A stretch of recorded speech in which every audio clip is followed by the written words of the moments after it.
It's one of the most remote places on Earth, a harsh and unforgiving land, the Australian outback. A group of intrepid scientists have come here to unlock a mystery 50,000 years in the making.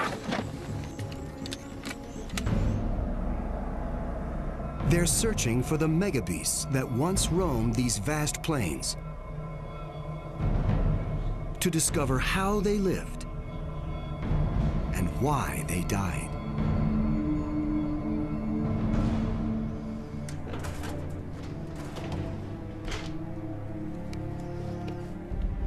We know a lot about the mass extinction of the dinosaurs.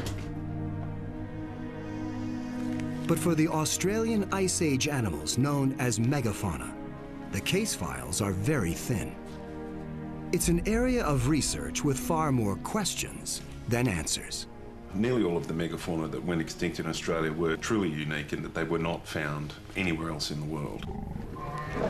They're big. The largest plant eater in Australia was Diprotodon otardum. This was a huge marsupial, the largest that has ever lived.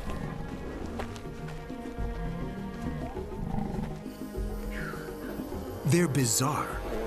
The marsupial lion, for example, Thylaclea carnifex. This was a lioness-sized marsupial predator with flick blades for claws, bolt cutters for teeth. But many are tender too, protecting their young. These supersized creatures walk this land for millions of years, battling climate change, bushfires, drought, and predation.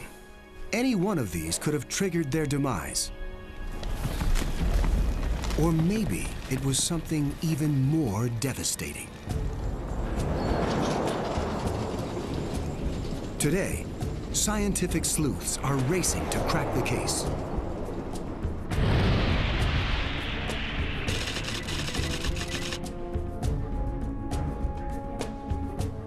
Under the vast, treeless Null Arbor Plain, cavers make one of the greatest fossil discoveries of the century.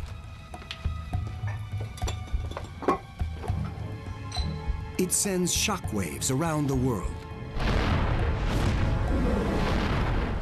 The cavers found a complete skeleton of the marsupial lion, Thylaclea. It was in absolutely pristine condition.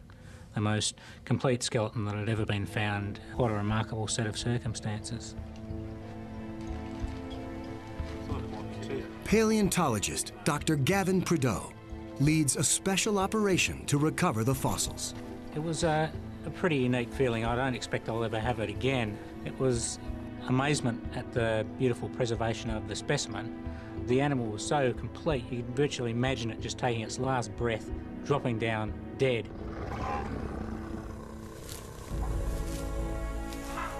Thylaclea means pouched lion.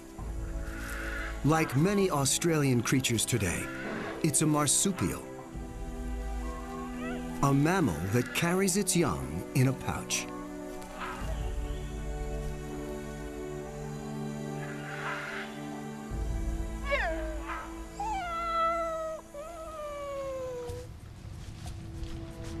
In this subterranean treasure trove, scientists find more remains, undisturbed for hundreds of thousands of years.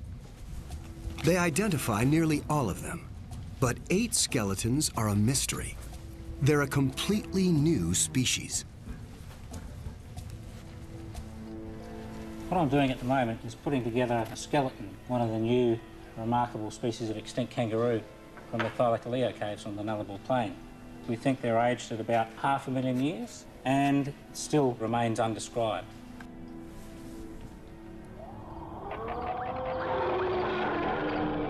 Over the last 500 million years, there have been other mass extinctions of large terrestrial animals.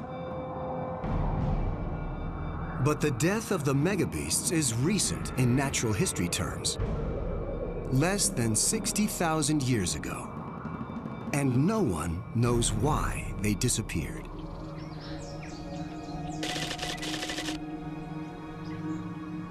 Today, scientists are on the verge of a major breakthrough.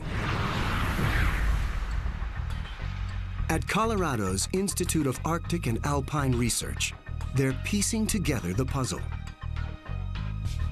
They begin with the eggshells of one of the largest flightless birds ever to walk the Earth.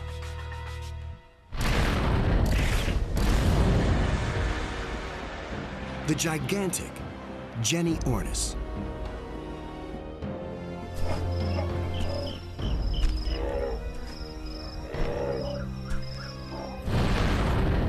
The tiny pieces of eggshell contain clues about the types of plants the birds were eating when they went extinct.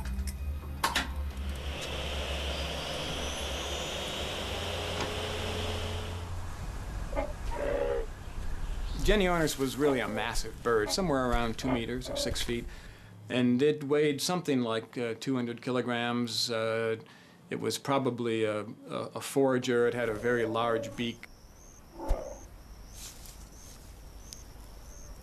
The Genyornis lives alongside the Australian emu, one of the world's largest surviving birds. Even though they're similar in height and neither can fly, the Genyornis was up to 6 times heavier. To give some idea of how big and robust they are, we can do a size comparison between the modern emu, which this is a bone I picked up off the road from a roadkill. This is the femur, or the thigh bone from the emu. And this is the same bone, but from the Genyornis, a giant flightless extinct bird. And you can see not only are they bigger, but they're so much wider and much more robust. These are very heavy, big animals.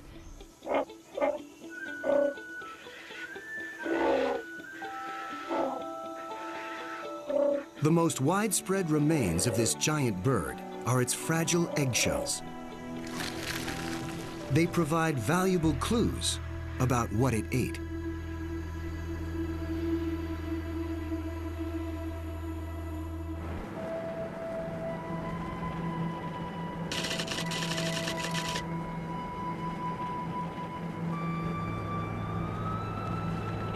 We're heading now down towards Coral Bay in Western Australia, and we're driving through a dune field. On either side of us are the ridges of large dune field, and it's in these dune fields where the wind has blown the sand away that we're most likely to be able to find the eggshells of Genyornis. We should find some nice collections. See, starting to pick them up here. A little bit of secondary carbonate on them. Professor Gifford Miller believes these ancient sand dunes hold the secret to the Megabeast mystery. Oh yes, I can see a few bits appearing here. Yeah, and there should be some right up on top here. I think we'll find some more. This isn't an ordinary egg hunt. Yeah, there should be some up in here. It's a place we found. Oh yeah, there's a before. good collection here. Oh yeah. Yeah, okay, there they are. Yeah. What is it? It looks like emu. Let's see.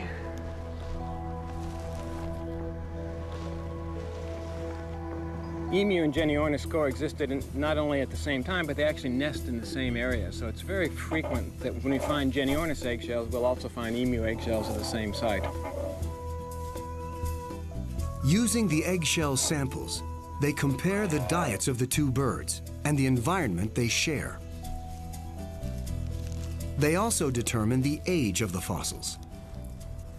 Because we find these eggshells with the same secondary carbonate, which is like cement. It's the same stuff like this that forms in the soil here, and it's actually stuck onto the eggshell, so that we know that this is old eggshell, that it actually comes out of these sediments. And Gifford has dated eggshell from here to 25,000.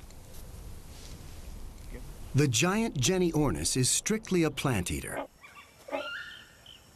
Miller wonders if an environmental change might have disrupted its food supply and caused its extinction. He turns to the eggshells of its neighbor, the emu, for clues.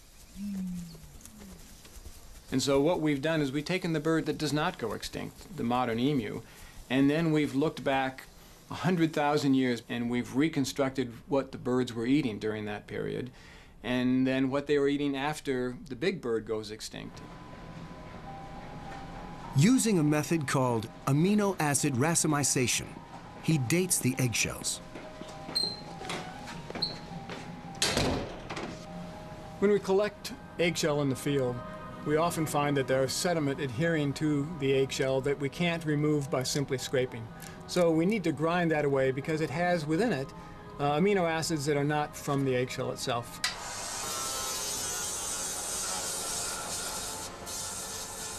He also analyzes the different kinds of carbons contained in each eggshell to better understand the bird's diet.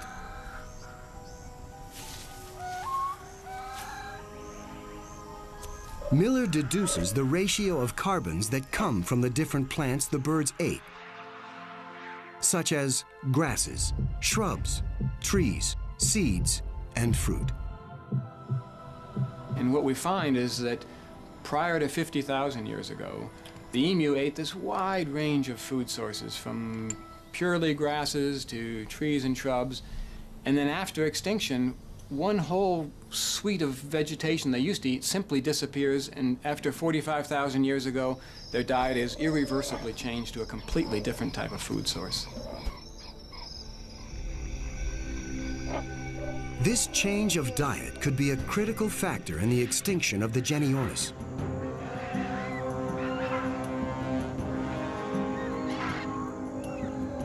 When the Megabeasts roamed the Australian outback, it was a lush oasis full of plants and wildlife.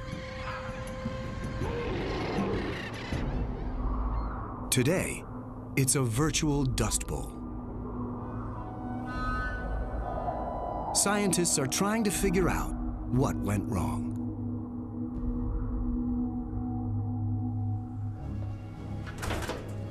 The largest plant-eating marsupial ever to walk the Australian outback is a giant wombat. It's known as Diprotodon. These huge herbivores live in open forests, scrublands, and grasslands, and consume almost 300 pounds of vegetation a day.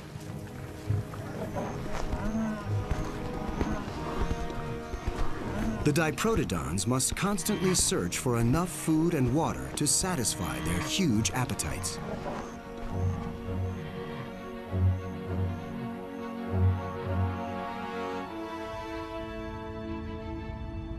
In 1893, a remarkable discovery at Lake Calabana in South Australia leads to the excavation and reconstruction of the very first complete skeleton of Diprotodon australis.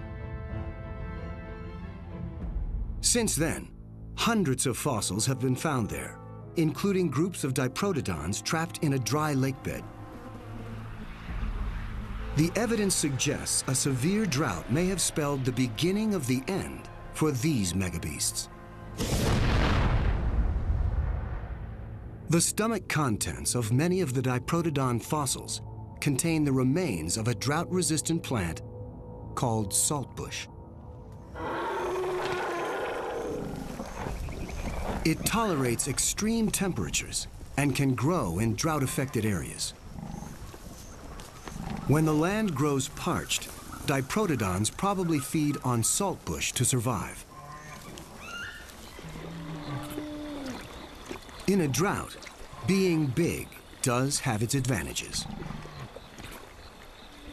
Large animals can dominate watering holes and dwindling food supplies. If an area has become particularly drought affected and there is no food left, obviously a larger animal has larger body reserves or fat reserves and is more able to travel the sort of long distances required to get to the next food source. The huge Diprotodons are well suited for the long treks to find more food and survive the drought. But their immense size could also be their Achilles heel. The overwhelming influence on the way that this animal moves is its size. So you've got to bear in mind. And Dr. Stephen Rowe, an expert in megafauna biomechanics, is working with computer animators to bring the creatures back to life. So you've got to bear in mind and remember that you're talking about, 2 to 3 tons of animal here. We used rhino reference to get the walks and the trots and so on. A rhino is probably your closest living biomechanical reference.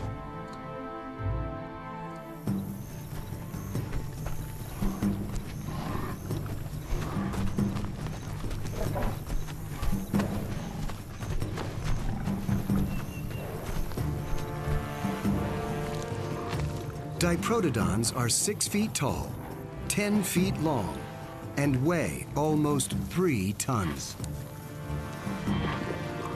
But size alone might not be enough to protect them from environmental peril and fierce predators.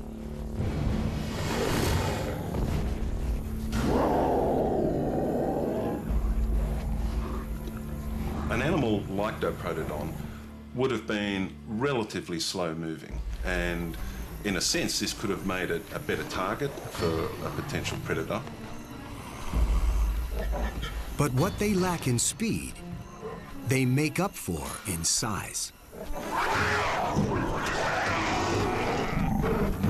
Being so large, it could certainly have used its weight to intimidate a potential predator. So one of the ways that you can actually escape predation is to get too big for your predator. Given their massive size, it seems unlikely that any animal predators forced the Diprotodons into extinction. But their size could also have been their weakness.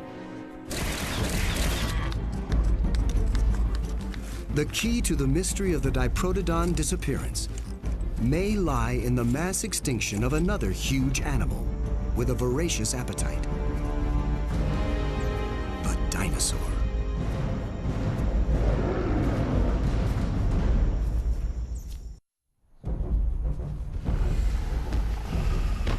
The Australian Ice Age megabeasts are some of the biggest, most powerful creatures ever to walk the Earth.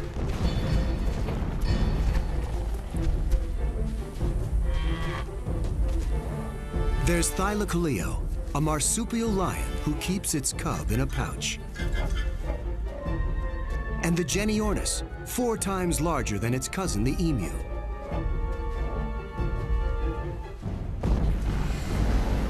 And then there's Megalania, the largest lizard that has ever lived.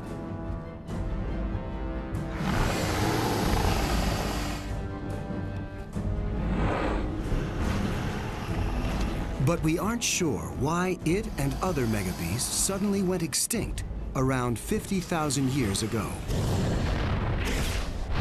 It's not well represented in terms of fossils. We certainly do not have anything like a complete skeleton of a Megalania, but there is certainly enough out there for us to be entirely sure that it was very big. Some people would argue well over a ton or so in weight.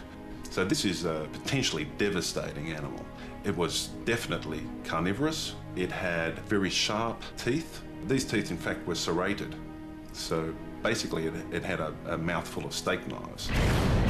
It was incredibly powerful and certainly, theoretically, quite capable of taking perhaps even the biggest of Australian megafauna. But it's not powerful enough to evade extinction. The answer to the megabeast mystery may lie millions of years earlier, when doomsday struck another group of giants, the dinosaurs.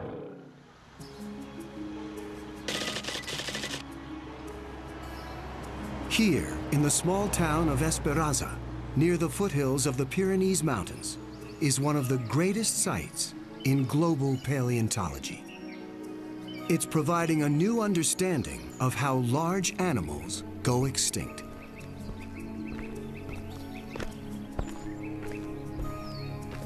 Paleontologist Jean Lelouf oversees the excavations that have uncovered about 10 different species of dinosaur fossils, dating back 65 to 80 million years. The most important is an herbivorous dinosaur named Eva. Hers is the most complete skeleton of its kind ever found in Europe. En comparant les os de ce squelette avec ceux d'autres individus découverts sur le même site, on se rend compte qu'ils sont beaucoup plus petits et qu'Eva était donc un jeune individu. Eva mesurait environ 10 mètres de long pour 3 ou 4 mètres de haut et une dizaine de tonnes, et les adultes étaient bien entendu beaucoup plus gros. Even as a juvenile, Eva eats as much as the largest megabeast, taking in hundreds of pounds of fresh vegetation each day. This enormous appetite ultimately leads to her demise.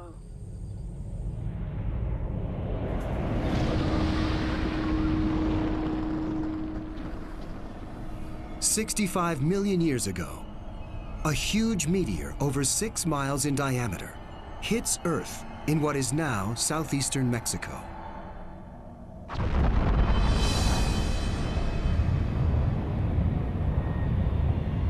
The impact penetrates the Earth's crust, causing huge fires, triggering tsunamis and severe storms with high winds and acid rain.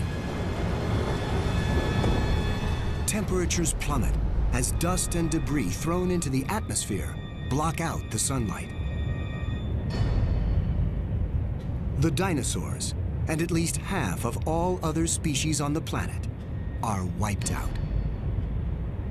Dans cette période d'obscurité qui a pu durer plusieurs mois, peut-être même quelques années, les plantes ont donc dépéri à l'échelle du monde entier, et cela a eu forcément des conséquences dramatiques pour tous les animaux herbivores, y compris les dinosaures herbivores, qui se nourrissaient de plantes et se sont donc trouvés sans aucune ressource alimentaire. As plant-eating dinosaurs starve to death, the carnivores that feed on them also begin to perish.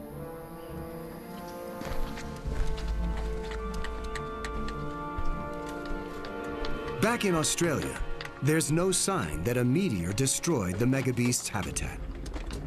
But the story of the dinosaurs offers a cautionary tale of what happens to large animals when their environment changes drastically.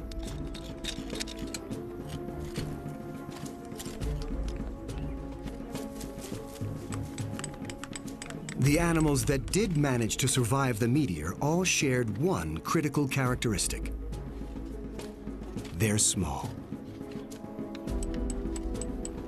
There's a clear cutoff. No creature over 55 pounds survives. The larger animals require more food, which is increasingly harder to find. The megabeasts may have died from a similar scenario.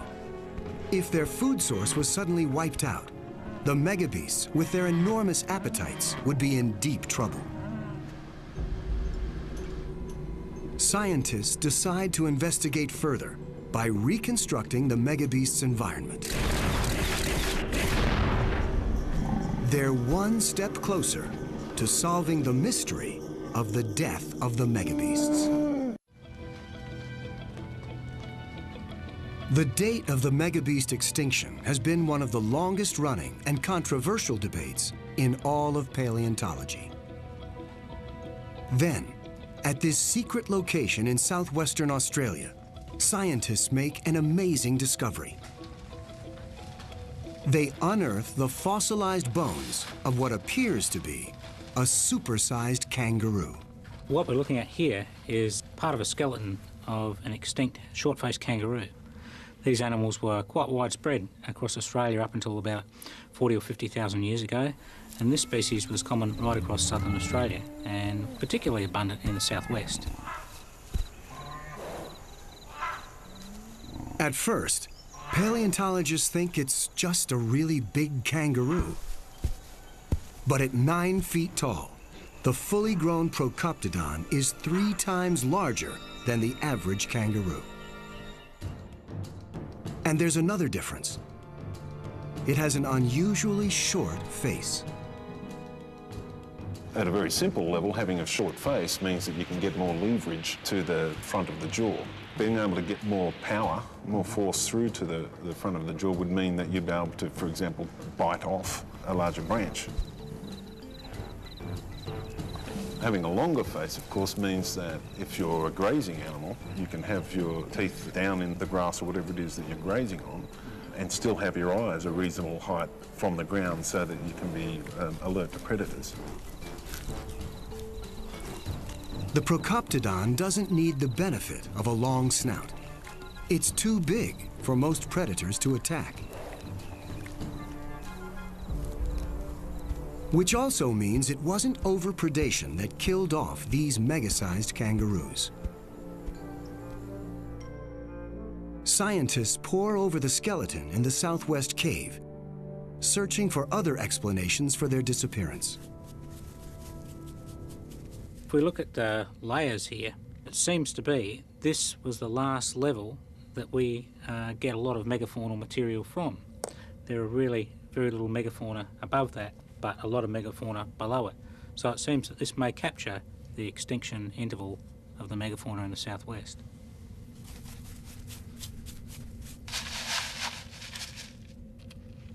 Scientists will date the sand from this layer that was deposited as the megabeasts plunged to their deaths.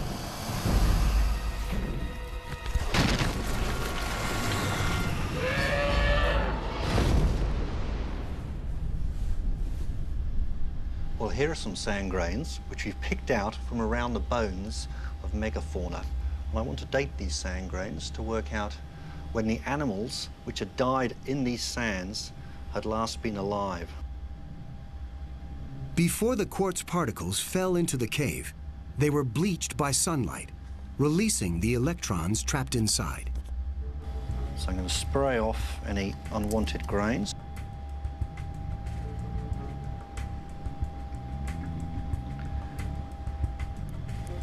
I'll load it onto the carousel. When the particles were buried, they began to absorb tiny amounts of radiation energy from the surrounding soil, indicating when they were last exposed to sunlight.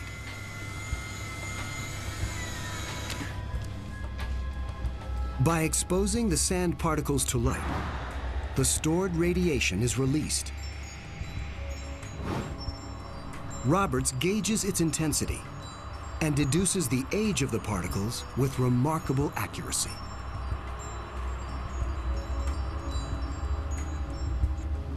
Well, we've now measured all of the grains, and these are the results we're getting. One of the grains produces a very nice amount of light, and that's a very good grain from which we can work out when those sediments came into the cave and buried the remains of the megafauna that died in those sands.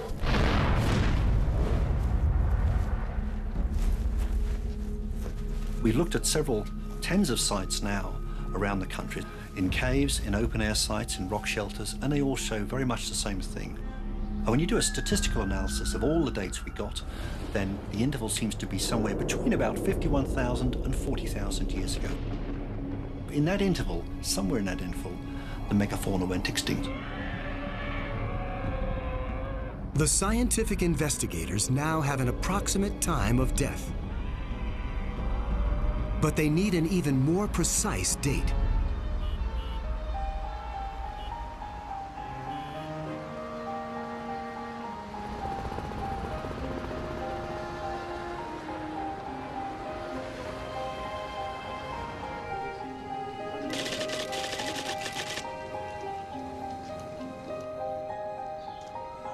On the outskirts of Paris, at the National Center for Scientific Research, Dr. Linda Aliff is on a mission to employ a chemical technique known as uranium-thorium dating to pinpoint a time of death for the megabeasts in the cave. She turns to the cave's ancient flowstones. These flat slabs of calcite form when water flows down the walls and along the cave floor. Over time, the flowstones encase the remains of the creatures that have died there. Water filtering into the caves contains a tiny amount of uranium that builds up in the calcite formations. This radioactive uranium decays over time, allowing us to date the formations. By dating the flowstones encasing the remains, we can determine the precise age of the fossils inside. This is part of the procedure for dating calcium carbonate formations in caves, and we've dissolved the sample in acid. Uranium and thorium get concentrated, and all the calcium in the sample stays in solution. Aleph uses a mass spectrometer to measure the weight of the molecules. The amount of uranium and thorium present indicates the fossil's age.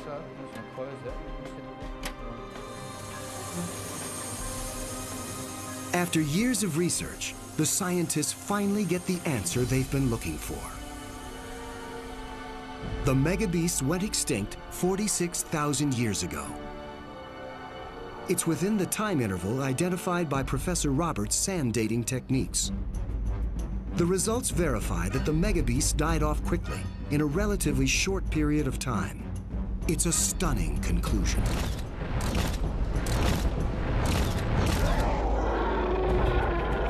Now there's a precise time of death, but the extinction case is far from closed.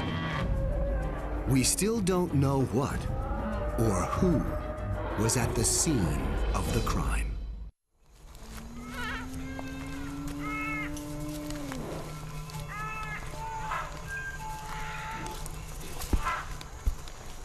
Around the time the Megabeasts vanish, a new predator appears on the scene.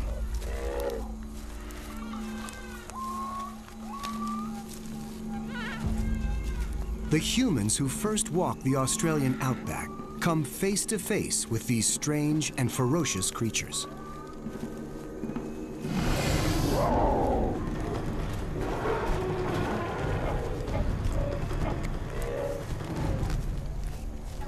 But who are these early humans? And what role, if any, do they play in the demise of the Megabeasts?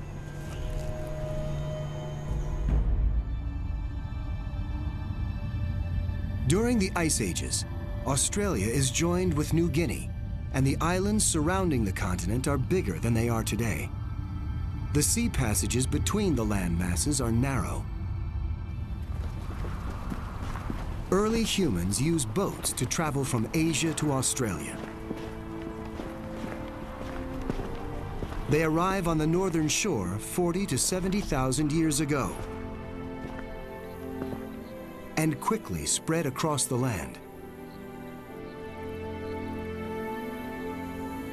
What happens next will change the course of the continent and all who live upon it.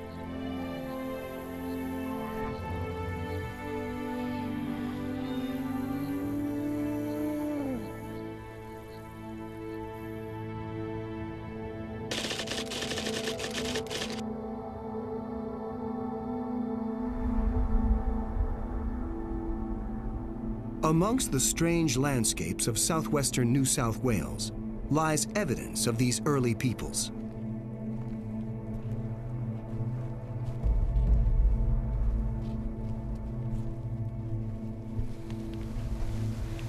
These are my ancestors' footprints from way back Gundinura. I mean, long time ago.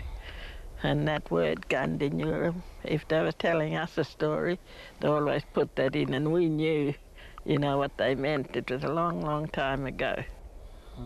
The footprints date back nearly 20,000 years. And they're still around. Lottie Williams is a member of one of 3 tribal groups who are the traditional custodians of the area. I'd say this one of a girl, and that one back there is a man's footprint. The footprints were originally formed in mud. As the water dried up, they hardened and then remained hidden by layers of sand for thousands of years. Dr. Matt Cupper is part of the research team that discovers the prints. The footprints that were found here at Lake Mungo, they were actually on the shoreline of a larger lake, Lake Garnpung. And as we uncovered the layers of sand, we've uncovered over 450 footprints now, and that makes them the largest collection of Ice Age footprints in the world. And they tell us quite a few things about the social behaviour of these early people in Ice Age Australia. We think that perhaps a dozen or 2 dozen people were represented by the different prints on the surface, and so we can see that Aboriginal society consisted of small bands of people.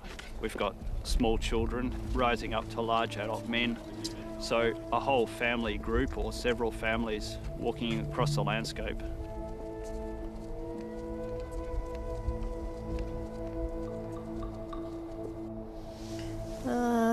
No, I think this one's just walking along casually. That one might look like a bit of a runner. Some of the footprints are a stunning 12 inches long. We think that they were made by quite tall people, and by measuring the distance between the footprints, we think that they were running quite fast. Some of them were perhaps running at up to 20 kilometres per hour. And so this suggests that they were quite healthy, fit individuals, capable of quite high fits of exertion.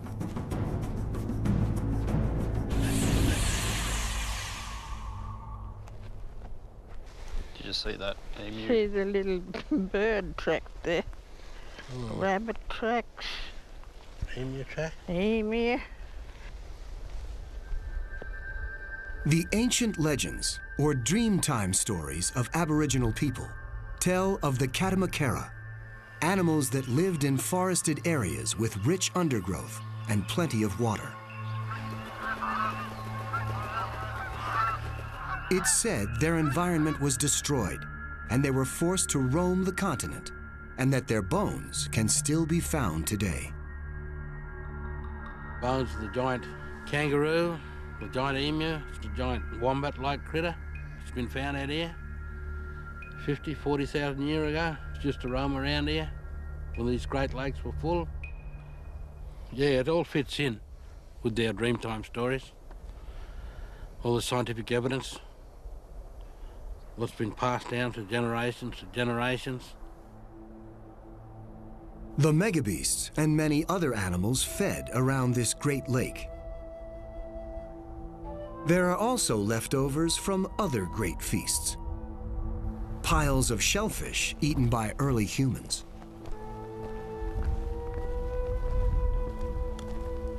So this sedimentary unit here is the Lake Mungo unit, and it dates back to about 40 to 60,000 years ago, corresponding approximately to the timing of the extinction of the megafauna. Interestingly, this also contains evidence of the first humans in the Willandra Lakes. We've got the bones of Mungo man and Mungo woman and stone artefacts eroding out of this unit, dating back between about 42 and 50,000 years ago. So there's a window of perhaps 4,000 or 5,000 years or so that we think that people and the megafauna were in the Australian landscape together. It's a short overlap that closely coincides with the death of the Megabeasts.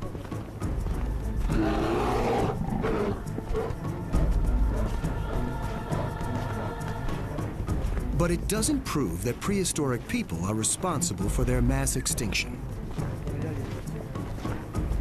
One of the major problems facing people who would argue for a human hand in the extinction of the megafauna in Australia is the lack of evidence. So there's not, in Australia, for example, a single kill site.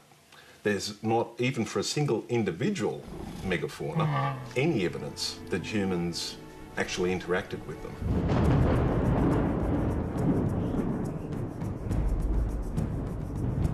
But if humans aren't the culprits, the scientific detectives must track down another suspect. And this one has killed before.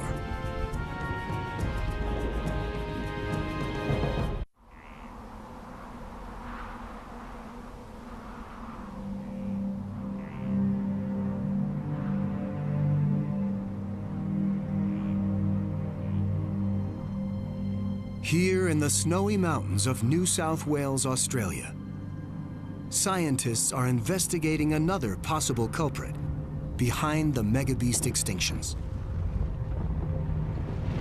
Climate change.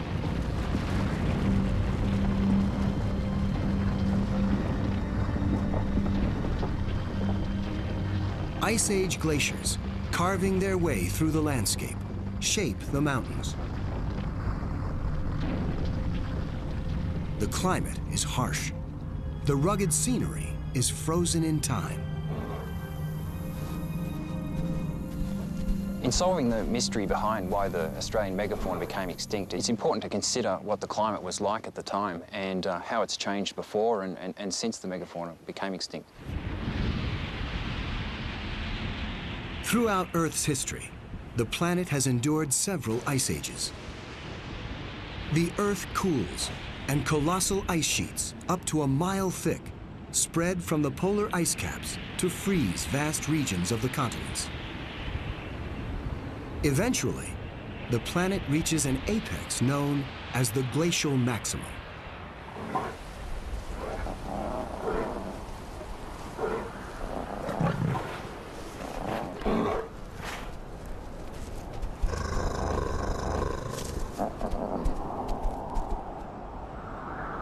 The Snowy Mountains are one of only a few places in Australia that are glaciated during the last ice age. Throughout the continent, temperatures plunge 9 to 18 degrees Fahrenheit. My work in the Snowy Mountains is centred around trying to work out when the last ice age occurred and how cold it got. I've collected samples from surfaces created by glaciers, either from where they eroded into the bedrock or where they've left rocks behind on debris ridges left behind by the glaciers. Barrows dates ice ages by determining when various rock surfaces were first unearthed by glaciers. If an ice age occurred simultaneous with the extinction, it's strong evidence that climate change killed the megabeasts. When a glacier moves across the surface of the Earth, it scours out and creates fresh new surfaces. And these surfaces get exposed to radiation from outer space. Cosmic rays are continually bombarding the Earth through the atmosphere, and these cause nuclear reactions within the rock.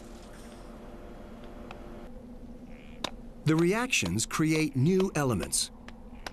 By measuring the amount of elements in the rock, we can calculate how long ago the glacier moved in and exposed the rock's surfaces.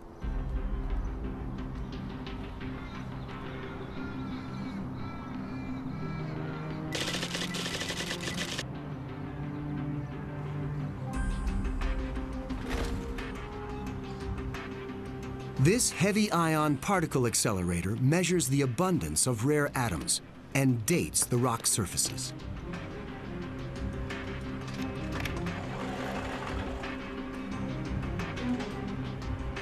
Once we get the sample back to the lab, we need to extract these very rare elements out. And we do this with very powerful acids. And then we take this element and we make a very small target and then place this target into the accelerator. Everything's good. 25% increase in beams, well worth having. Yeah.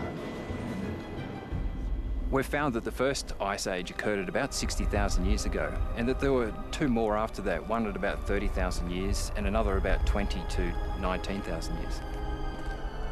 These findings confirm that the most extreme glacial maximum occurred long after the megabeasts disappeared.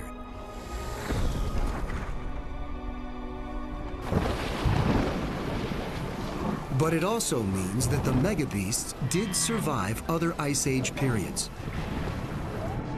somehow adapting to the extreme climate change.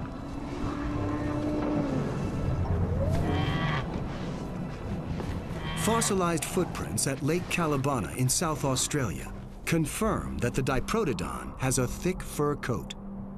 It may well be that the fur of animals like Diprotodon actually got thinner or thicker, depending on the climate at the time.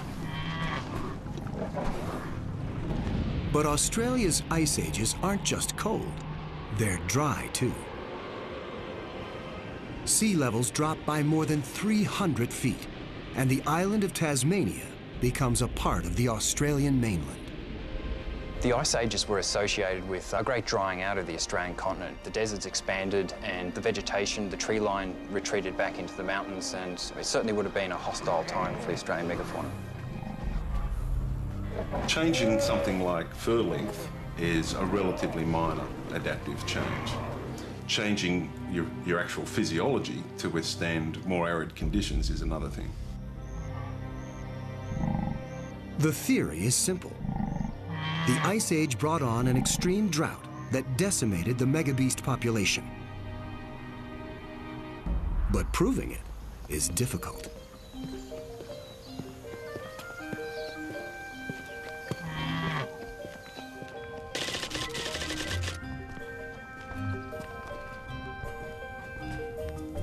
The calcite formations in these spectacular caves provide important clues about the impact of aridity on the megabeasts. It's also one of the few sites on the planet with a nearly continuous fossil record of vertebrate life, spanning the last 500,000 years. This extensive time frame allows scientists to study how dramatic decreases in rainfall affect megabeast populations. Dr. Linda Aliff and her team are looking for fluctuating patterns of growth in the calcite formations, indicating wet and dry periods. We take samples of stalactites, stalagmites from a lot of different places in the cave, and we date when they grew. They match the data with the ages of different fossils in the cave. The results reveal that although the populations declined during drier periods, most eventually did bounce back. What we did was essentially demonstrate that the megafauna did indeed make it through a number of successive wetter times and drier times, but the only time that megafauna didn't bounce back based on our studies of the last 500,000 years was just at the time that humans were in Australia. The climate change theory leads investigators back to prehistoric aborigines. Fresh evidence may provide the proof that these early humans unleashed a systematic assault that wiped out the megabeasts.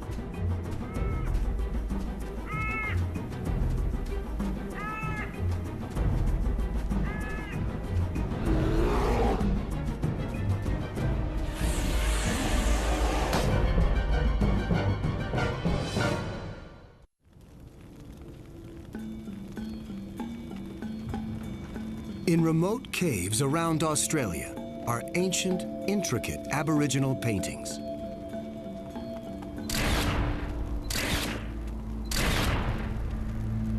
The rock art portrays the daily practices and lifestyles of the earliest people to inhabit the continent and the creatures they encountered. Aboriginal paintings around Australia are done in a wide variety of different styles, depict a huge range of different kinds of activities, abstract concepts, animals, plants, and they're done in many different ways.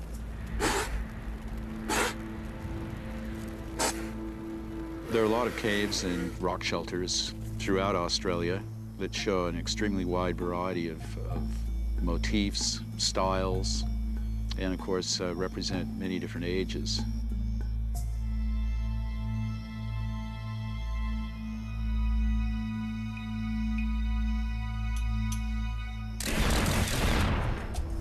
In 1984, paleontologist Dr. Peter Murray encounters an extraordinary painting in Arnhem Land in remote northern Australia. It was an incredibly ancient painting, older than I'd seen anywhere else in Arnhem Land. When I began to realize what this painting was depicting, I was, of course, stunned, really. He sees an unidentified animal from the Aboriginal Dreamtime stories with a small trunk, short, robust limbs, and a well-developed tail. To Murray, it bears a startling resemblance to Paleocestes, an extinct megabeast. Using the literature that was available to us and the specimens that were currently in museums, most of which were very fragmentary, it was one fervent hope that we might eventually find a very complete specimen to help us refine our reconstructions of it to compare with this painting. It takes years of searching to find the right specimen. I actually was not the one who discovered it, however. It was one of my colleagues, and we were very surprised and delighted to see that everything was intact. The skull verifies that the creature depicted in the rock art was indeed real. It's a major discovery for the team. The painting confirms that humans and megabeasts shared a time and a place in the Australian outback.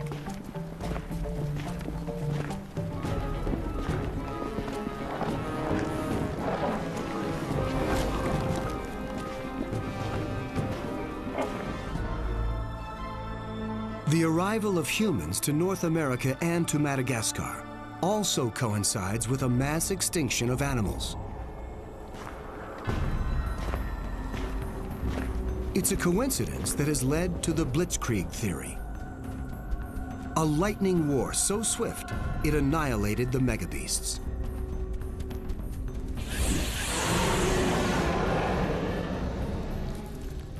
It's based on the assumption that humans will always exploit a food source. The theory claims that the Aborigines hunted the megabeasts to extinction through efficient and systematic persecution. When humans arrived in Australia, it essentially increased almost by 50% the number of big predators on the landscape. So just by virtue of their presence and their need to eat and sustain their own populations, it would have impacted on the megafauna.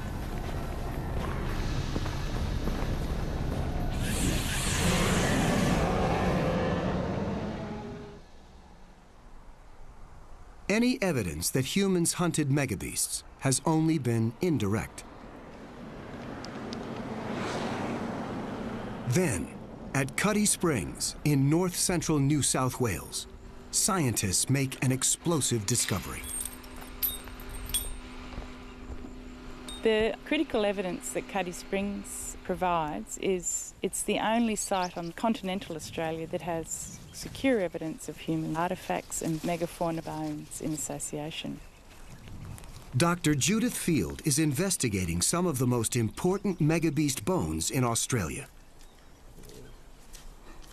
In about 5 1-metre squares, I think we've recovered about 141 individual bones that indicate that the whole animals were there and had died there. Beneath the surface of the ancient lake, she uncovers distinct layers of fossil sediments known as horizons. Each layer corresponds to a different chapter of natural history. In the lowest horizon, this is a swamp. People aren't going to be camping out there, but in the overlying horizon at 30,000, this is definitely a campsite. We've got lots of big, complete pieces of charcoal. We do have burnt bone, and in fact, we have a burnt femur, or the upper limb bone, from one of the extinct kangaroos from this horizon. It does suggest that this was burnt in a fire. A fire in the middle of that clay pan can only have been made by humans.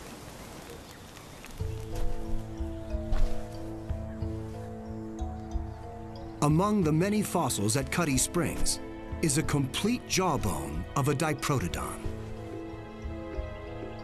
But in a dramatic twist, lodged between its bones is a stone tool. This is probably the most exciting discovery, and as always, it's the first discovery, and you spend the rest of your life looking for something equivalent. But the first thing we actually found was the lower jaw of a young diprotodon. Wedged between it and a limb bone was what we call a core tool. Core tools are used to make other tools, like blades and stone knives. The people that I learned to make these tools from, they were full-blood Aborigines, and of course I'm going back 70 years, but they were still making these tools at that particular time. This is a type of quartz or chert stone that we use, and it's a very good stone, as you can see. I used all the modern tools today to make these stones. So what I'll do, I'll strike a piece off with an ordinary hammer.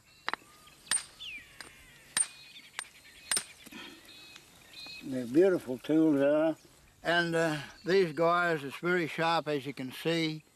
You can strike big cutting knives off this piece of stone as big as you want it. And indeed, if those megafaunas were like cattle today, big as that, they'd have no trouble of butchering those particular animals up with these ancient stones.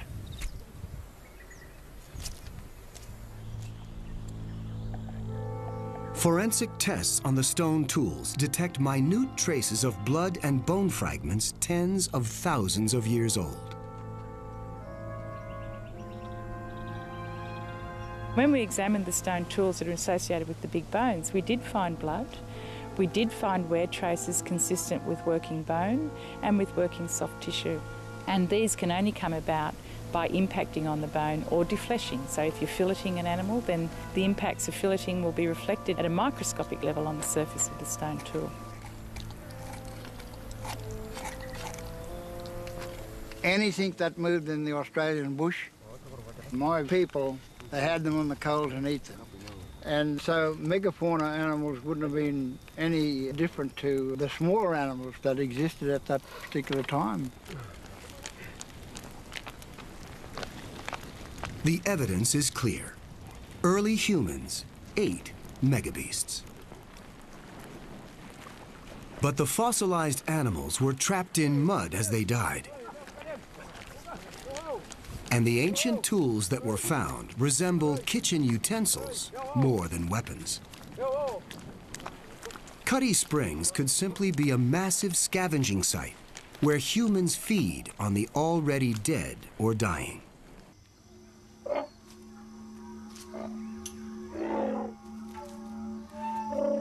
But it's hard to ignore the clues that put early man squarely at the scene of the crime. New finds suggest that the Aborigines had surprising skills and sophisticated technologies that made them lethal killers.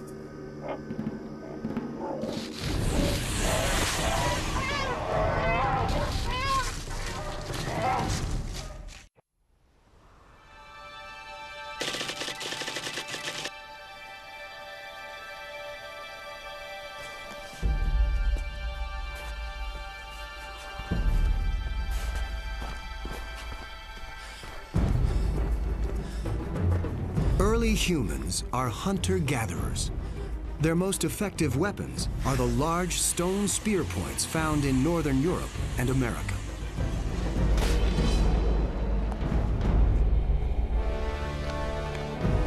These are typically associated with big mammal hunting.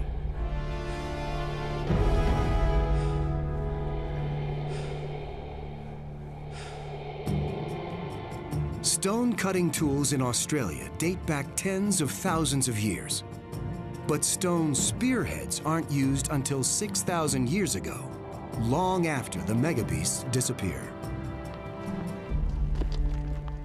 The reason that early Australians didn't hunt with stone-tipped spears is that the really fine stone that you need to make very thin kinds of highly refined stone points was not widely available in Australia. There are lots of silkreeds and stuff, which are very good to make implements for shaving wood and cutting and things like that, but very difficult to make perfectly shaped spear points.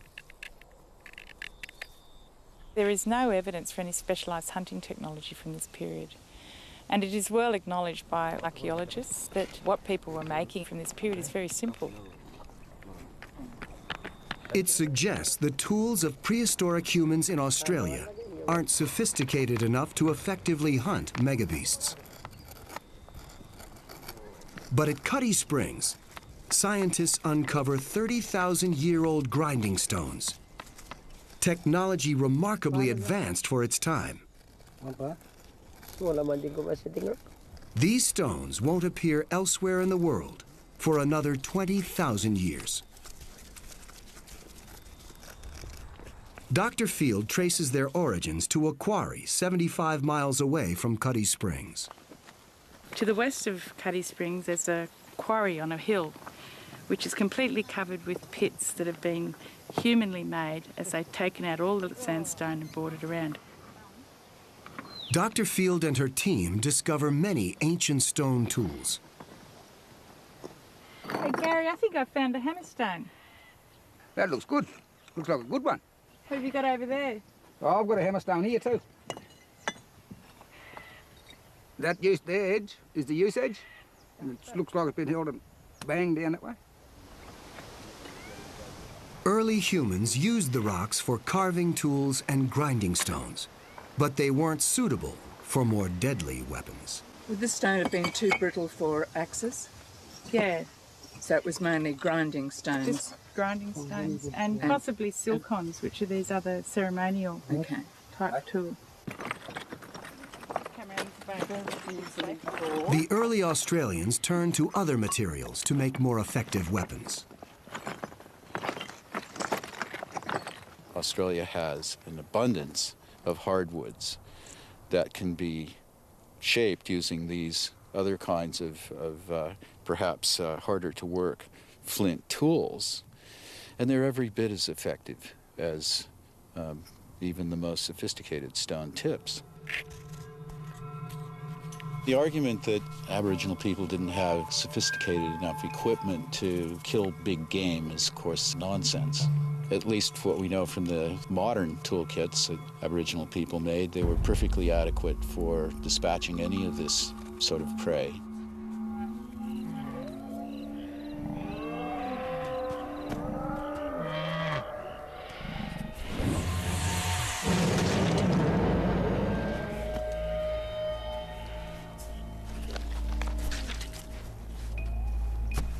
Their hard-wooded spear points inflict substantial damage.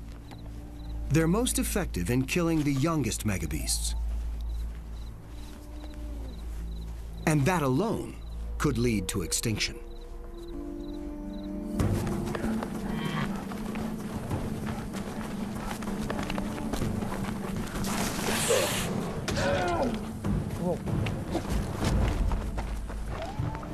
To wipe out the megafauna actually doesn't take much effort, in a sense. They're very slow-breeding animals. So if just one kill is made per person per decade, that would be enough. If you're picking off the juveniles, not the adults, the juveniles, that's enough to drive that species to extinction, because you're picking them off more quickly than they can actually replace their population. It is a form of blitzkrieg, it is a form of overkill, but it's not the sensational type where you have lots of blood on the landscape. That wasn't happening. It was just small-time barbecues, really, every year by small family groups. And after a few thousand years, maybe only 1,000 years, these species would have disappeared completely from the record.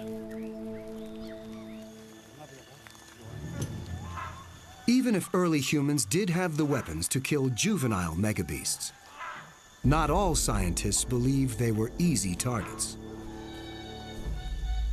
A major part of the argument for human hunting as the primary cause of megafaunal extinction is the idea that the Australian megafauna were naive, that they were unused to predation, and because of that, they were easily killed. The reality is that Australia's megafauna almost certainly had predators. So these animals would have had at least some anti-predator responses and defences. Some megabeasts are ferocious, well armed to attack or defend.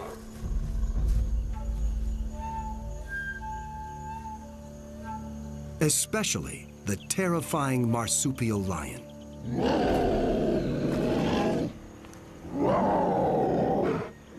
The marsupial lion, Thylacoleo, was right at the top of the food chain in Ice Age Australia. This was an animal with remarkable specialisations. In some ways, it was the most specialised mammalian carnivore of all time. It was well armed with retractable claws on both its hands and its feet. Its thumb claws were particularly well developed. Some people think of these as actual killing weapons, that the marsupial lion actually went in and sliced and diced its prey, opened it up with the claws, and that they might then have bled to death. I think that's pretty unlikely. In reality, these massive thumb claws, I think, would have been used as grappling hooks. But not everyone agrees that Thylacoleo has the ability to be a lethal killer or to defend itself against human predators. One of its features is especially puzzling.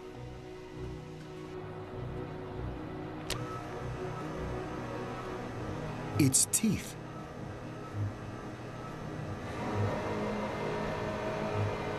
At first look, Thylacoleo's teeth don't resemble those of a typical carnivore. So Dr. Rowe is putting the creature to the ultimate test. He scans a complete skull of a small Thylacoleo from the South Australian Museum.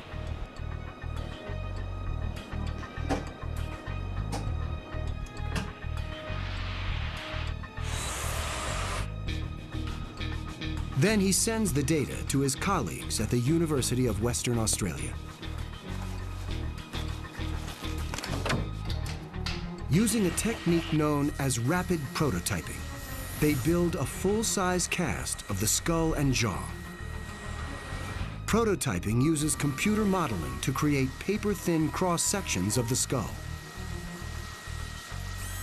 A high-powered CO2 laser beam then melts metal powder into each of the thousands of layers until it finally builds a bronze cast.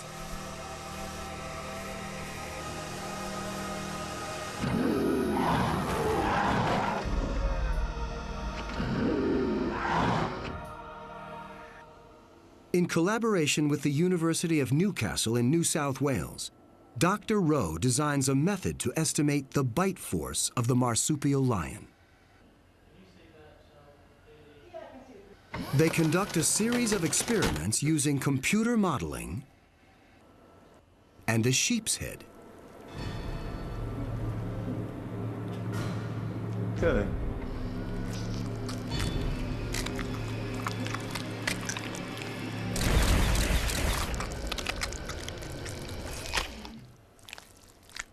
First of all, we've had these large incisors at the front penetrate the flesh. Between those upper and lower incisors, it's pulled the neck of the animal back into those massive slicing teeth at the back.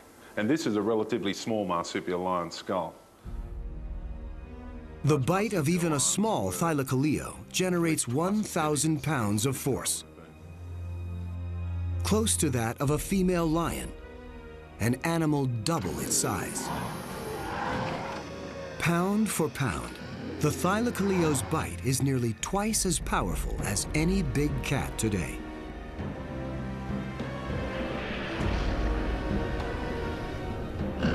There is no doubt in my mind that a large marsupial lion could have easily killed a human.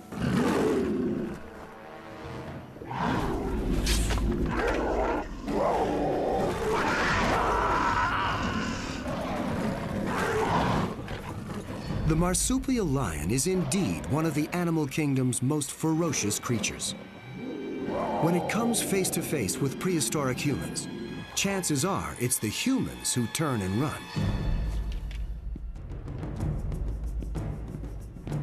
For investigators, the mystery of the Megabeast extinction is still far from solved.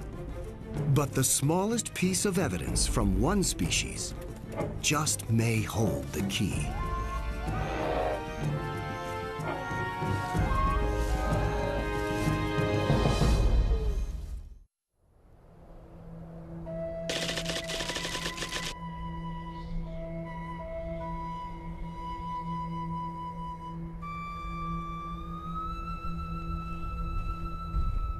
Professor Gifford Miller is searching these sand dunes for tiny fragments of eggshell from one of the largest flightless birds ever to inhabit the Earth.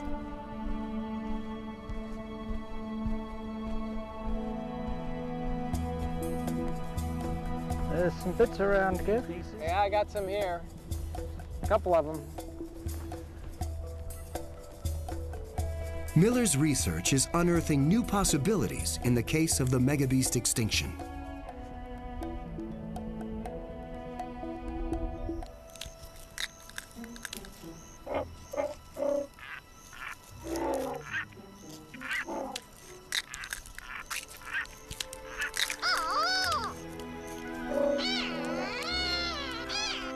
Using the eggshells of the Genyornis, he concludes that the bird goes extinct 45,000 years ago.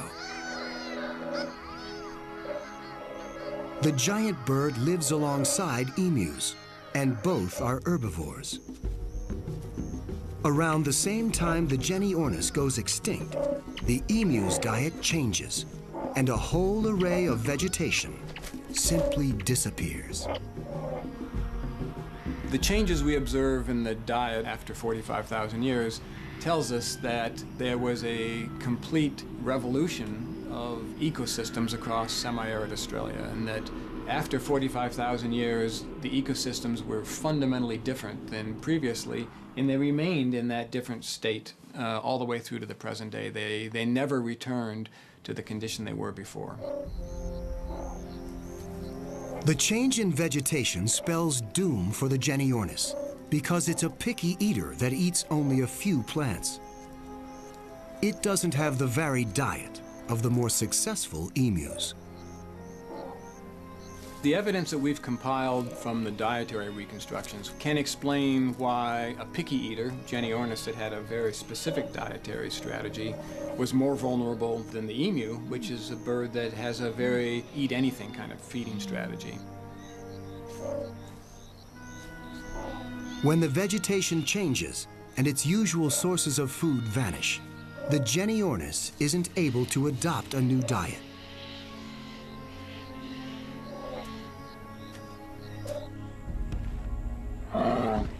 But it doesn't end there. The change of vegetation causes a domino effect throughout the entire food chain.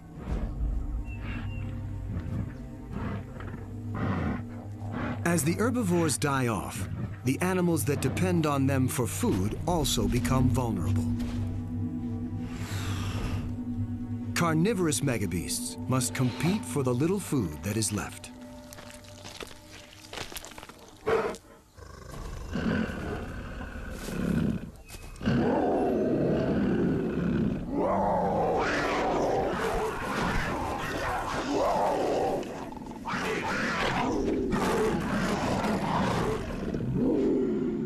And that's not their only problem.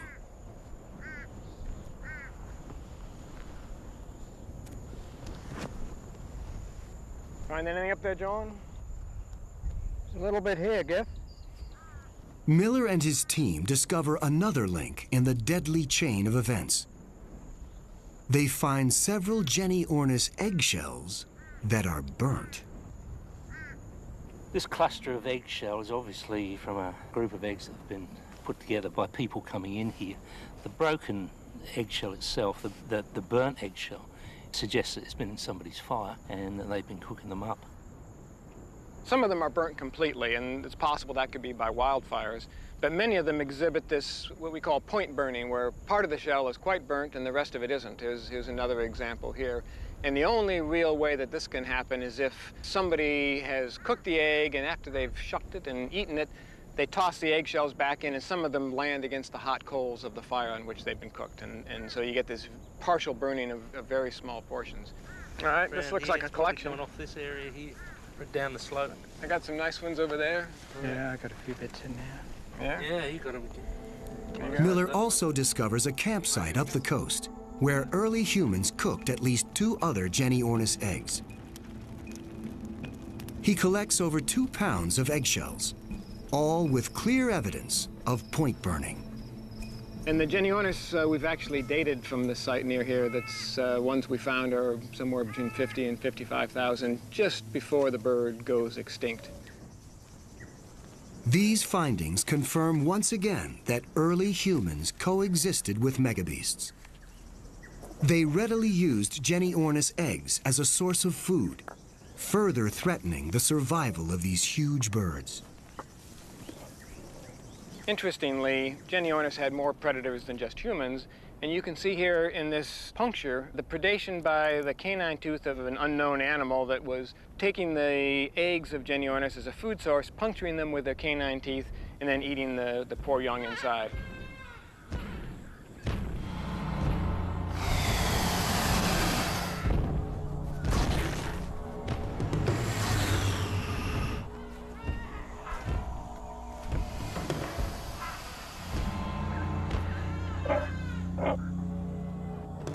Genyornis are threatened from all sides.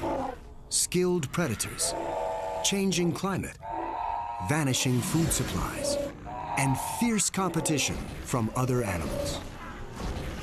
But in the past, as far back as we can look, the animals had been able to adjust to those stresses. So we think that the main difference in this window of time, 50 to 45,000, is that humans appear on the landscape, and something in human activity pushed these animals through that threshold beyond which they could not recover it. Investigators have narrowed their long search down to one critical question. Could humans have altered the ecology of the megabeasts? The extinction of the dinosaurs shows that being big can be a death sentence. We know that around the time of the megabeast extinction, Australian vegetation changes and the outback becomes much more arid. If food sources dried up, the effect would have been catastrophic.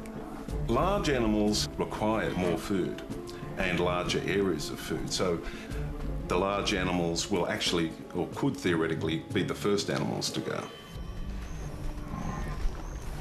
Vegetation change is the most compelling theory in the megabeast extinction debate. But there's still one piece of the puzzle that's missing. Scientists are searching for what could have destroyed the megabeast's habitat. And where there's smoke, there's fire.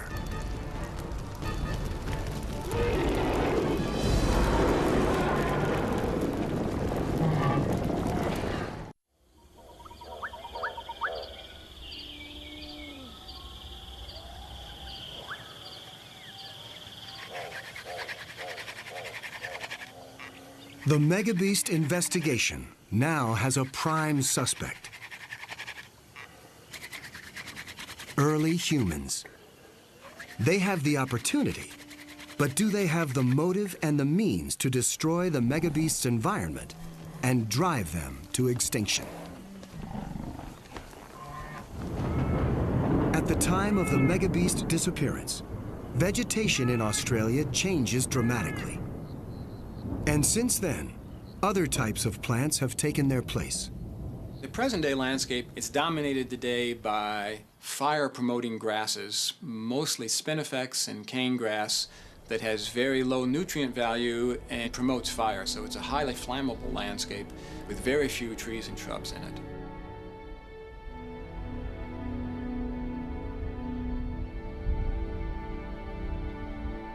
Today, scientists have unearthed new layers of incinerated remains of ancient vegetation.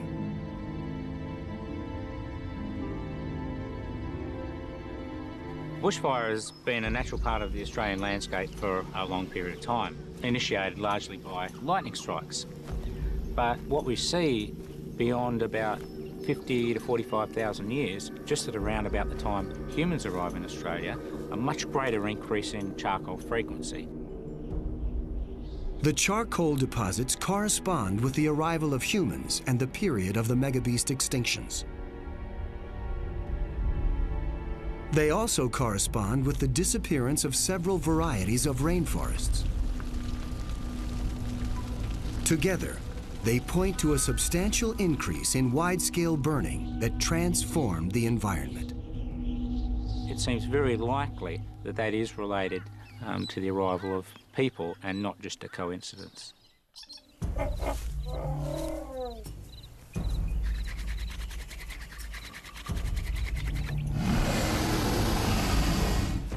Coexisting with such large and threatening creatures, early humans think of an ingenious method of trapping their prey: fire.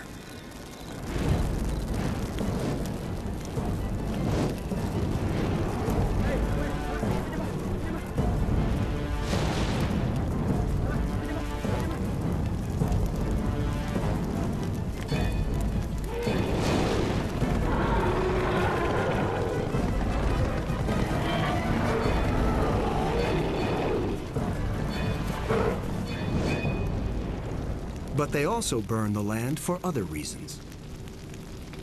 Humans burnt the landscape to hunt across the fire front. They burned to promote vegetation that's edible. They burned to clear the landscape for mobility. This method, known as fire stick farming, most likely wiped out the vegetation in many parts of prehistoric Australia. Before humans arrive, bushfires aren't as frequent or as intense. The megabeasts graze on the many bountiful plants. But the regular burning has devastating side effects. It destroys the plants with palatable leaves and fleshy fruits that are eaten by herbivorous megabeasts.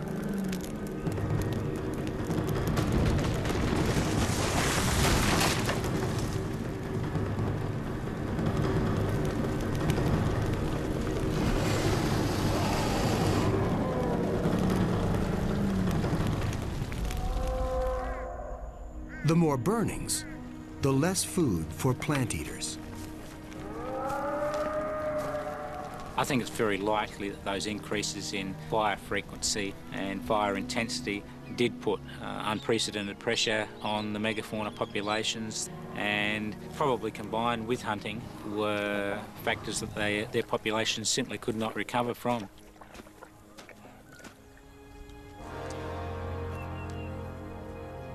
In a few thousand years, early humans changed the ecology of an entire continent and wiped the megabeasts off the face of the earth.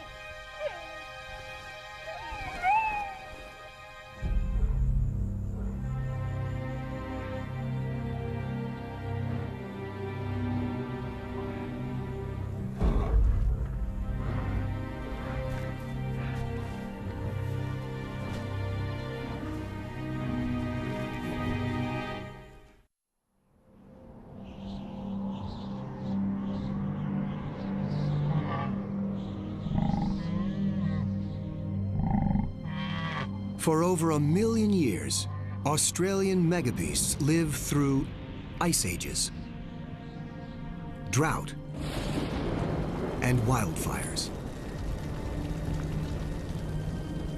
But it's humans who deliver the deadly blow. I believe if humans had not arrived in Australia, the megafauna would still be here today. So we played the decisive role. We pushed them over the edge. We were that extra stress they didn't want. Recent discoveries on the island of Tasmania support this claim. Here, megabeasts survive 5,000 years longer than on the mainland. But they also go extinct soon after humans arrive. We were the decisive factor in the extinction of the megafauna. All the dating evidence points toward there being a close conjunction of the arrival of people and the extinction of the megafauna. We have a mechanism to explain it. The mechanism is fire stick farming, the systematic and regular burning of vegetation. It dramatically alters the landscape and destroys most of the megabeasts' sources of food, driving them to extinction. We've argued that changed firing of the landscape is the simplest explanation. Landscapes clearly have a sensitivity to disturbances that eventually might be on a continental scale. But there's still one lingering question. For thousands of years, Australian Aboriginals have had a highly sophisticated system of managing the food they hunt and collect from the land. These sustainable practices are still in use today. So why would their ancestors have destroyed the Megabeasts' habitats to the point of extinction? When humans came to Australia originally, it was a new landscape to them, completely different to the Southeast Asia they came from. And there was a period of adjustment. Over time, early humans became familiar with the nature of Australian ecosystems and learned to better manage their natural resources and live in a more sustainable way. Today, humans are still dramatically altering landscapes, but this time, it's on a global scale. We know much more about Earth's ecosystems and the impact of large-scale environmental destruction. And yet, we continue down the same perilous path.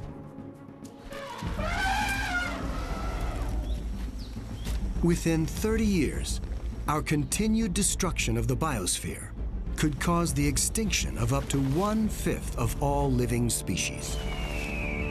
What we don't know is whether, as we convert forests to cropland, as we modify landscapes with building cities, whether there are feedbacks in the climate system that will produce unexpected, unanticipated, dramatic changes to which we're not prepared. Pollution, the destruction of rainforests, and global warming greatly overshadow the effect our ancestors had on their environment. Human activity now threatens the very existence of the human race. Si nous acceptons que la grande taille peut être un facteur qui prédispose à l'extinction, et si la destruction de l'environnement que nous connaissons actuellement se poursuit, l'espèce humaine pourrait bien devenir la plus grande espèce animale sur la planète. Et dans ce cas, on peut se poser des questions sérieuses sur ses chances de survie.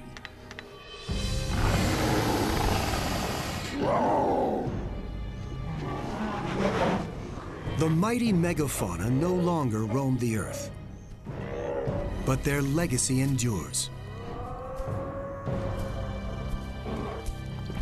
These great creatures have allowed us to glimpse a wondrous and little-known world that is no more. They've reminded us that all things are connected. The earth does not belong to us. We belong to it.